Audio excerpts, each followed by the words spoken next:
Hello and welcome to day 115 of me trying to teach myself how to draw. Today was Kasem's Character Design Bootcamp Day 22, and it's all about drawing characters in perspective. So he teaches perspective in a way that I haven't seen done before. I'm sure other people have done it the way he does before. But instead of teaching about 1 and 2 and 3 point perspective, he teaches how the angle of the ellipse is really what matters, and how the farther away from the horizon line, the more top or bottom of an object you will see. And the point here is different objects in your picture are going to have different vanishing points on your horizon line, especially with organic objects that twist and turn, especially like humans.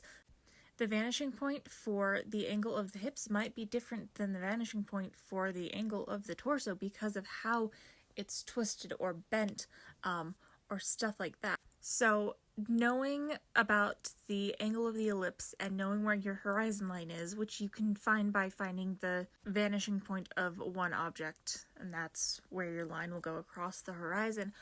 But knowing those two things along with just your intuition and, using simple shapes to first block in your figures will help you get your figures in perspective, was basically today's entire lesson.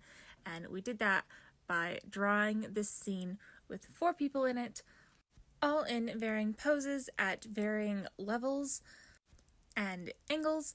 I had the biggest trouble with the very first pose. I don't know why. The legs just gave me a lot of trouble. I don't know if it was just that I wasn't fully warmed up yet and my brain was still trying to figure things out or what.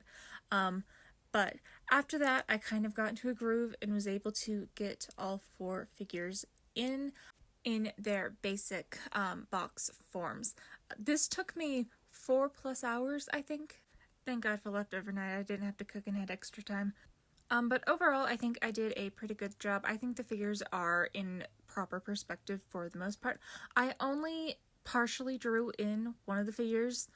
I didn't do the face, but I feel like they look fairly fluid, so I was able to counteract the stiffness of the boxes, which is good because I have struggled with that, and struggled with having poses that are just too stiff. So yay for that. I think today was really good and really informative. I learned a lot, but yeah, that's what I got done today. You can see my 10 1-minute gesture drawing warm-ups and my bridgement studies that I do at the beginning of the day every day right here, and I will see you all next time.